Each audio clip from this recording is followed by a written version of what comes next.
হাতে 10 মিনিট সময় আছে, চলুন ঘুরে আসি বাংলা থেকে বিহারে। হ্যাঁ, 10 মিনিট সময় থাকলেই বাংলার ইসলামপুর থেকে আমরা সোজা চলে যাচ্ছি আজ বিহারের বলদিহাটা। ডোক নদীর তীরে মাঘী পূর্ণিমা উপলক্ষে বিশেষ পুণ্য স্নান মেলা। চলুন ঘুরে আসি বলদিহাটা। মাঘী পূর্ণিমার পুণ্য আলোয় যেন সীমান্ত ভুলে মিলল দুই বাংলা। উৎসবের ছোঁয়ায় প্রাণ ফিরে পেল ডক নদীর তীর। বিহারের কিষানগঞ্জ জেলার পুঠিয়া ব্লকের বলদিহাটা এলাকায় বলদিহাট ছটঘাট গঙ্গাস্নান মেলাকে ঘিরে ঢেউয়ের মতো ভিড়, উচ্ছ্বাসে ভাসল হাজারো মানুষ। মাঘী পূর্ণিমার আগের দিন স্থানীয় জনপ্রতিনিধিদের হাত ধরে মেলার দ্বার খুলে যায়, আর পূর্ণিমার দিনে লোক সংস্কৃতির ডাকে মেলা প্রাঙ্গণ মুখর হয়ে ওঠে বাউল গানের সুরে, ঢোল একতারার তালে। দূর দূরান্ত থেকে আসা শিল্পীরা ছড়িয়ে দেন মাটির গন্ধমাখা গান। তারা প্রেম করেছিলেন অজয় নদীর পাড়ে, সেই প্রেমের বর্ষি চণ্ডীদাস রজকিনী বর্ষি নিয়েছিলেন। এইরকমই আজকে যেমন এটা ডক নদী। চলুন শুনে নি এই মেলা নিয়ে এক শিল্পীর অনুভব। আচ্ছা, আমরা মেলায় ঘুরতে ঘুরতে দেখা হয়ে গেল অনির্বাণ নাগ, ব্যবসায়ী, সমাজকর্মী, সঙ্গীত শিল্পী। একটু আগে গান শুনছিলাম মঞ্চ থেকে। কিরকম অনুভব, কিরকম? আজকে মেলা কমিটির যিনি প্রতিষ্ঠাতা এবং দীর্ঘদিন ধরে তার যার প্রচেষ্টায় এই মেলাটা সার্থক হয়েছে, সেই স্বরূপানন্দদার আমন্ত্রণে আমি এখানে এসেছি। প্রথমবার এসেছি, কিন্তু ভাবতে পারিনি যে এত সুন্দর একটা মেলা এখানে হয়, এত বড় একটা মেলা এত বড় একটা মেলা হয়। আমার ধারণার বাইরে আজকে মানে অভিভূত আমি। আর এসে দেখলাম এই নর্দার্ন ফটোগ্রাফি সোসাইটির বেশ সিলেক্টেড কিছু ছবি, সেটাও একটা মানে মেলার আকর্ষণ আরো বাড়িয়ে দিয়েছে। নিশ্চয়ই। বিভিন্ন মানুষ তারা দেখছেন, বিহার বাংলার মানুষরা আজকে এখানে একত্রিত হচ্ছেন। খুব ভালো উদ্যোগ, আগামী দিনে যেন আরো ভালো হয়, একদমই আশা রাখি। অনেক অনেক ধন্যবাদ অনির্বাণ নাকে।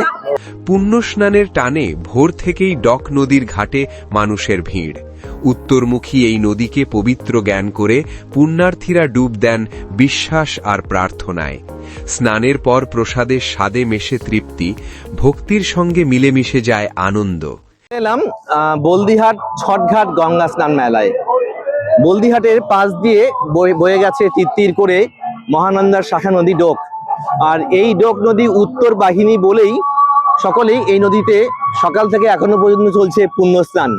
আর পাশেই কিন্তু মেলা। আমরা এখন ধীরে ধীরে মেলাতে প্রবেশ করব।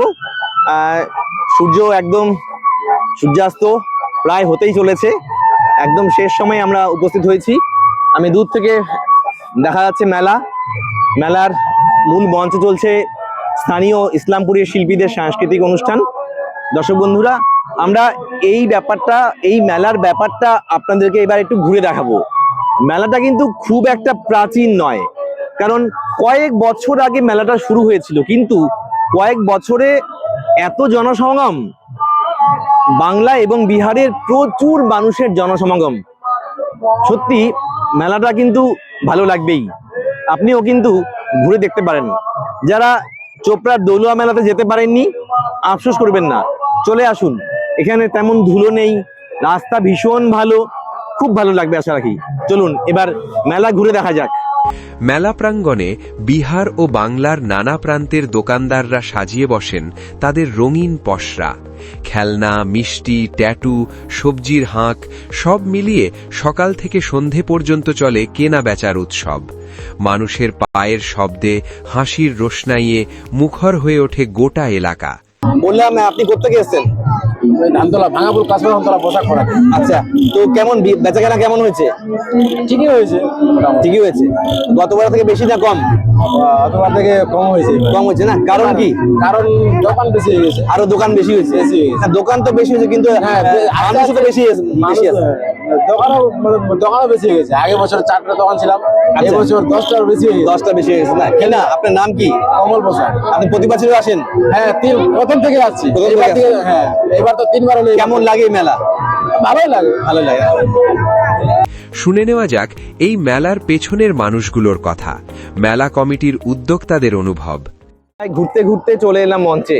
আর মঞ্চে দেখা পেলাম মেলা কমিটির অন্যতম কর্মকর্তা স্বরূপানন্দ বৈদ্য মহাশয়কে। আমরা মেলার ইতিহাস সম্পর্কে দু এক কথা শুনে নিব যে কেমন করে মেলাটা শুরু হলো। দাদা, কত বছর হলো মেলার এবার? এবার 4 বছর পূর্ণ হলো। এই প্রথম শুরুটা কিভাবে হলো? আমি সাধুদের গান শোনাতে নদীতে এসেছিলাম, গ্রামবাসীরা এসে উপস্থিত হয়ে বললো বাবা আপনারা মেলা করতে চাই। তখন আমি ভাবলাম সূর্য উদয় হয়ে আমরা বুঝতে পারি রৌদ্র হবে, তাই ভাবলাম ভগবানের ইঙ্গিত আছে। আমি বললাম যে আপনাদের একার কথা হবে না, চারিপাশের গ্রামের লোক ডাক দিতে হবে, পরের সপ্তাহে আসবো। চারিপাশের গ্রামের লোক এলো এবং আমার তো এই কাজগুলো করে একটা অভিজ্ঞতা থাকেই, আমি মোটামুটি একটা বাজেট করে প্রথম বছরে মেলা শুরু হলো। সেটা কত সালে? কোভিডের পর? হ্যাঁ, কোভিডের পরে। 23-এ শুরু হয় না? 23, 24, 25, 26। 26, হ্যাঁ। এইবার যে মনে হচ্ছে যেন আরো বেশি কলরোল কলরব, প্রচুর ক্রেতা বিক্রেতার সমাগম, আরো দুই রাজ্যের প্রচুর মানুষ এসছে, কি বলবেন? না, এটা তো আমাদের কাছে পরম প্রাপ্তি এবং জায়গাটা এত ভালো যে একবার আসে সেই জায়গায় পড়ে যায়। একদিকে মহাশ্মশান, সামনে শর্টঘাট, এখানে মন্দির হচ্ছে, হ্যাঁ, একটা সুন্দর জায়গা, যার জন্য সকলের মনকে জায়গা কাড়ে। এবং আমি চ্যানেলের বহির্ভূত কথা আমি একটা বলি, আমার দেহ অবসান হলে পরে আমি এই শ্মশানে আসতে চাই। আচ্ছা, তো এই যে বলদিহাট জায়গাটা আর কি, এখানটায় কিরকম মানুষ আজকে মোটামুটি সমবেত হয়েছে? মোটামুটি ধারণা একটা তাও 50,000-এর উপরে তো হবেই। আচ্ছা, প্রতি বছরই বাড়ছে এই ফ্লোটা? অনেক বাড়ছে। অনেক বাড়ছে না? এই মেলার এখন পর্যন্ত বিশেষ আকর্ষণ কি? বিশেষ আকর্ষণ বলতে প্রথম বিভিন্ন রকমারি দোকান বসে, বাউল মঞ্চ থেকে সব প্রখ্যাত বাউলরা আসে, সারাদিন প্রোগ্রাম হচ্ছে? সারাদিন সকাল থেকে প্রোগ্রাম হয়েছে। সুজিত খেপা এসেছিল, তার সঙ্গে আমি ছিলাম। দেখলাম আমাদের অনেক জায়গা থেকে সাধু সন্তরা এসছে, প্রচুর অনেক সাধুরা এসছে, সামনে ওখানে দেখা গেল। কোন কোন জায়গা থেকে এসছে তারা? বিভিন্ন বিহারের বিভিন্ন প্রান্ত থেকে, উত্তরপ্রদেশ থেকে সুজন খেপা এসছে, মানে বেশ কয়েকটা, মানে বাংলা বিহার ছাড়াও অন্য প্রদেশ থেকেও এসছে। হ্যাঁ, উত্তরপ্রদেশ থেকে এসছে। তো এই যে মেলার যে ভাবনা ছিল, তাহলে কি মনে করছেন, সার্থক? আর সার্থক তো বটে, এবং আমি বলি যে আমরা কিছু করতে পারি না, যার করণের তিনি করিয়ে নেন, তিনি আমাকে মাধ্যম করে নিচ্ছেন। এই দায় আমার নেই, তিনি সেই ব্যবস্থা করেছেন। নিশ্চয়ই, আমি নিশ্চয়ই। শুধুমাত্র তার বাহকে আমি কাজটা করার চেষ্টা একদম। করছি। শুনেছি এটা একটা সম্প্রীতির মেলা, কি বলবেন? একদম, এখানে মুসলিম ভাইরা যেভাবে যোগদান করে, আদিবাসী ভাইরা যোগদান করে, আমি অভিভূত। এবং এখানকার যারা জনপ্রতিনিধি আছে সকলেই আমাদের সঙ্গে থাকেন। তারা অনেক আমাদের মন্দিরের জন্য কাজ করার জন্য রড বালু সিমেন্ট দিয়ে উপকার করে। এটা কিন্তু আমার কাছে ভীষণ ভালো একটা সম্প্রীতি, মানে সত্যি একটা সম্প্রীতি বার্তা। নিশ্চয় নিশ্চয়ই, মেলা আরো এগিয়ে যাক, আরো মেলা অনেক বড় হোক, এই আমরা প্রার্থনা রাখতেই পারি। আমরা সেই প্রার্থনার সঙ্গে সঙ্গে ইয়েস নিউজকেও আন্তরিকভাবে অভিনন্দন জানাই, কারণ মেলার প্রথম দিন থেকে তারা আমাদের সঙ্গে ছিল।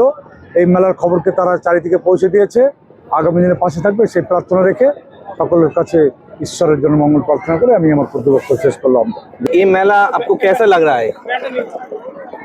मेला तो बहुत अच्छा लग रहा है, साल साल आगे बढ़ रहा है मेला। अच्छा, आगे अगला साल थोड़ा हुआ था, इस बार थोड़ा ज्यादा हुआ, ऐसे ऐसे बढ़ते रहा है। ये मेला लेके दो प्रदेश एक साथ जुड़ गया है। हाँ, ये भावना कैसे लग रहा है? बंगाल बिहार दोनों मिलके कर रहे हैं। अच्छा, तो आपका शुभ नाम? मेरा नाम है दिनेश लाल बारोई, आप मेला कमेटी में मिला कमेटी का सेक्रेटरी है। नमस्ते आपको। नमस्ते। 2025 সাল থেকে এই মেলায় নতুন মাত্রা যোগ করেছে ইসলামপুর নর্দার্ন ফটোগ্রাফিক সোসাইটির আলোকচিত্র প্রদর্শনী। ফ্রেমে ফ্রেমে ধরা পড়ে মানুষের জীবন, নদী, উৎসব আর সময়ের গল্প। দর্শনার্থীদের চোখে যেন আটকে থাকে সেই মুহূর্তগুলো। এবার শুনব এই প্রদর্শনীর মূল আয়োজকের অনুভব। মেলাতে দেখছি ফটোগ্রাফি এক্সিবিশন, কি বলবেন? এই মেলা বিগত কয়েক বছর ধরে শুরু হয়েছে। প্রথম বছর থেকেই আমাদেরকে বলা হয়েছিল এই মেলা কমিটি থেকে যে একটা এক্সিবিশন করার জন্য। তো নর্দার্ন ফটোগ্রাফিক সোসাইটি আমরা ইসলামপুরে ফটোগ্রাফি কালচার করি। তো আমরা যারা আছি তারা সকলে মিলে এখানে উদ্যোগ নিয়ে একটা ফটোগ্রাফি এক্সিবিশন করার। আমাদের মূল উদ্দেশ্য হচ্ছে দুটো রাজ্যের মধ্যে একটা বন্ধুত্বের সম্পর্ক তৈরি করে এই কালচারের মাধ্যমে আমরা আমাদের ফটোগ্রাফি যে কালচার, সেই কালচারটাকে এখানেও ছড়িয়ে দেওয়ার চেষ্টা করছি এবং আশা করছি আগামী প্রজন্ম এই লাইনে আরো ঝুঁকবে, আরো ভালো থাকবে, এই ছবির কালচার নিয়ে আরো এগিয়ে যাবে এবং যারা ছবি দেখছে তারাও আশা করছি তারাও সমৃদ্ধ হচ্ছে এবং তাদের ভালো লাগা দেখে আমরা আমাদেরকে সমৃদ্ধ মনে করছি। আপনার শুভ নাম? প্রণয় বণিক। শিশুদের হাসি থেকে বাউলের গান, সবকিছুর মিলনস্থল এই মেলা। দিনভর পুণ্য স্নান, সন্ধ্যায় মূল মঞ্চে দুই প্রদেশের শিল্পীদের সাংস্কৃতিক পরিবেশনা। সাময়িক হলেও এই মেলাকে ঘিরে চাঙা হয়ে ওঠে এলাকার অর্থনীতি। হিন্দু মুসলিম নির্বিশেষে মানুষের অংশগ্রহণে প্রতি বছর আরও গভীর হয়ে ওঠে এই মেলা, এক সম্প্রীতির উৎসব যেখানে নদী, গান আর মানুষ মিলেই লিখে যায় মিলনের কাব্য।